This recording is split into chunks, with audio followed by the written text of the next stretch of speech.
What's going on, everybody? I'm Max Kellerman, and welcome to this Just in a Fast Hour around the world of sports and how I and some of my friends see it. That is our insider, Dan Graziano.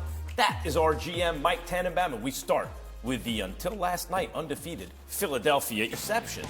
In a stunning overtime loss to the Packers on Sunday. Now Dallas is 6-3. Good for third place in the NFC East. Wow. Here is Jerry Jones earlier today defending his quarterback. The strength that I look at of our chance to win a championship is Dak. Does that mean that Dak's going to win every game or make every comeback or every key situation? You can answer that one. Of course not. But by the same token, if you were constructing the possibility of competing for a Super Bowl, I would start on this team. I would start right there with Dak. Well, I mean, you wouldn't start with Dak among everyone in the NFL. Even at quarterback, there are at least 8 guys you take before Dak, probably 9 or 10. But I will say this, he has clearly passed the threshold, in my view, for what you need at quarterback to win a Super Bowl. But I grow weary of these excuses by Cowboys fans. It's his 7th year in the league. He has 1 playoff win. And, he needs a receiver. He needs a... No one has things perfect. He has a lot. Every year he has a lot. And now he has Micah Parsons on the defense. So, Mike T, eventually the guy's going to have to get results beyond a nice-looking regular season record and an exit in the playoffs. Yeah, and look, he is a quarterback you could win with. But if this team gets to the Super Bowl, Max, you may have heard of the New York Giants. They won a Super Bowl in '86 and '90. They had a great player in a guy named Lawrence Taylor. And right now, that we have the modern version of that in Micah Parsons. Micah Parsons is an absolute difference maker. If this team gets to the Super Bowl, it's going to be led by Micah Parsons and this great defense. Dak Prescott can make enough plays in the passing game, although I'm very concerned that their second leading receiver is Noah Brown. But this guy right here, look at those statistics.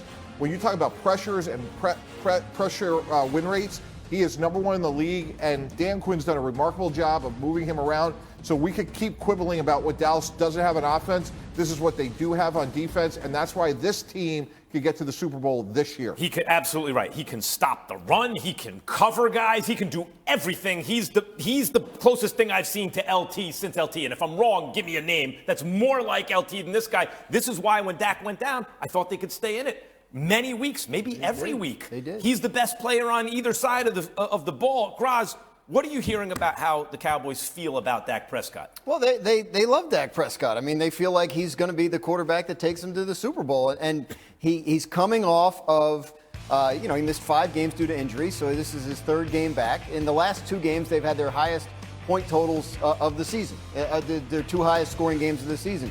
They feel like, he threw a couple interceptions in the game, but they saw a lot of things in the passing game that they feel pretty good about. And Dalton Schultz now coming back healthier, that will certainly help with the receiving options, as Mike talks about. But, you want to get on Dak, I get it. He's the quarterback of the Cowboys. They had a 28-14 lead in the 4th quarter. My days covering the Yankees and Joe Torre, he always used to talk about that 0-1 World Series against Arizona. And he'd say, as a manager, I got to the 9th inning of Game 7 with a lead and put my closer in. I'm done. If you get to the 4th quarter up 28-14 with that Dallas Cowboys defense, you should be able to win the game. And Mariano Rivera got a comebacker and threw into center field, and a bloop, and then Torrey brought in the infield. But that's a little bit different because that Yankees team had won 4 out of 5 World Series already. This Dallas team has done squat. Finishing the game. The defense blew a 2-touchdown lead in the 4th quarter. I mean, you just can't have it. To me, I think the focus on what went wrong for the Cowboys is too slanted toward Dak in this game. Micah Parsons couldn't affect the game the way he usually does because they couldn't stop the run, so you can't get to the pass rush.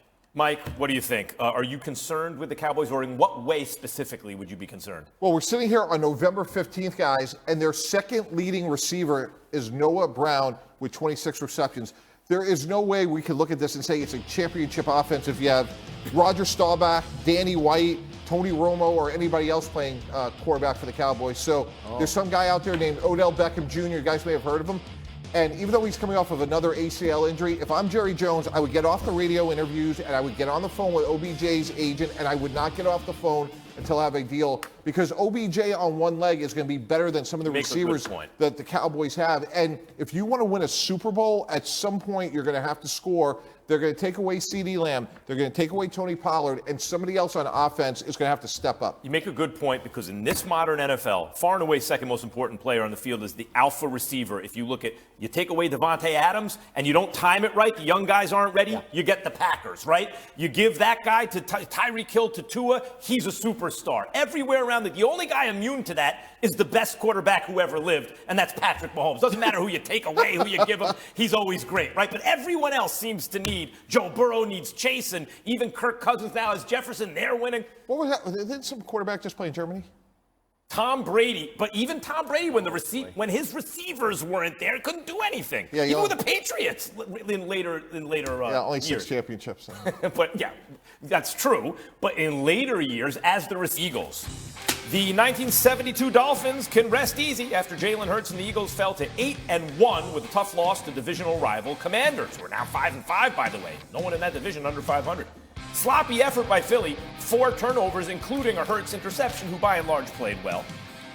Here's how the playoff picture looks entering week 11. If the season ended today, we'd have 3 NFC East teams in the playoffs. Giants and Cowboys both occupying wild card spots. The last spot will go to the Niners, as the Commanders and Packers are on the outside looking in at the moment. Look, this was not unpredictable. Do the Eagles look to anyone this season like, boy, that's an undefeated team? Like the 85 Bears had the feeling of an undefeated team. The 2007 Patriots felt like that's an undefeated team. Did this team give you that feeling? No. This feels like a nowadays 14-3 team and a 14-2, 2-3 loss team, something like that. So who do you lose to?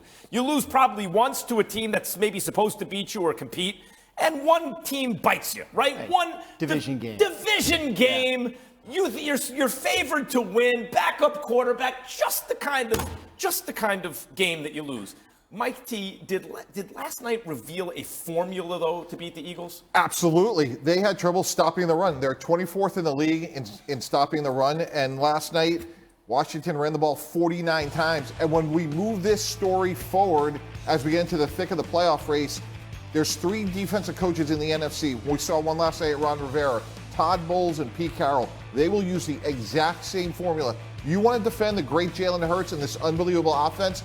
Have them watch as they did for much of the game last night. Yeah, by the way, you run the ball. Yes, of course, the lesser team always wants to limit time of possession. Fewer plays in the game is better for the lesser team, okay? But they rushed about 3 yards a carry. Yes. 150, about 3 yards a carry. I would take that, Graz. What do you think? Are the Eagles still the best team in the NFC? I think they are. And I think, look, you talk about could they have gone undefeated. I think the main reason people gave them that chance was look, the schedule looked pretty soft, right? But you're right, division games are always tough, and Washington came in with a plan and they executed it. You can run on the Eagles. Jordan Davis, their gigantic first-round rookie, has not been healthy, has not been on the field. And since he has not been on the field, they're giving up 5.1 yards per carry as opposed to 3.9 when he is. So he's coming back at some point. Right. That will help. There's no doubt about it. And look, a lot of the season gets determined by how well you adjust to the adjustments they make to you, right? So now the Eagles are going to have to, they know exactly what they have to tighten up. They probably will get it done. They're not going to turn the ball over 3 times every game. That's not who they are, and they did that last night, and obviously that hurt. Sometimes you just have a bad night. Yeah, the Eagles took that whole Georgia middle of the defense, Nakobe Dean and Jordan Davis. In the not a bad idea. Yeah, Jordan, they needed it, right? But, Mike, can you really say you can well, you can't. Graz pointed out how you can run on the Eagles. You can't stop the other team simply from running the ball. If you can keep them to 3 yards, that's pretty good. What do you think? I think, again, the mindset that Ron Rivera had last night was the exact way you have to attack the Eagles, which is slow, methodical drives. And when you do that, it just reduces your opponent to a very small margin of error. And when you have 3 turnovers, it was the perfect execution of a game plan. And again, Philadelphia really limited these runs that weren't explosive. Brian Robinson was just grinding it out. But by converting the third downs that they did, they were just able to keep Philadelphia on the sidelines. Yes, but you know what else, Graz? It's not just, it's like, even with all that said, and they kept them to 3 yards a carry, the Eagles had to have a lot of penalties. The refs missed the face mask. There was like a lot of stuff had to happen against the divisional rival who's a bit in order for them to lose this game. Yeah, because they're the better team, right? And so obviously to even it out. But you talk about that 3 yards of carry. That's pretty good if you can count on it because it puts you in 3rd and 4 instead of 3rd and 8 or 9. In other words, if the average is 3 yards of carry as opposed to if the mean run is 3 yards of carry, you're pretty good. So, but what happens is like too many times teams have trouble running it, so they don't stick with it. Washington really, I mean, they ran 49 times, so they could, they are. I believe their average yards to go on 3rd down was something like 3 or 4 yards. Right. And so that changes the entire game. Yeah, 3 yards in a cloud of dust gets you to 4th and 1. Right. But at least you're not on 3rd and long, right? Yeah, exactly. And that keeps the pass rush off you. To the Cowboys we go. Dak Prescott threw a pair of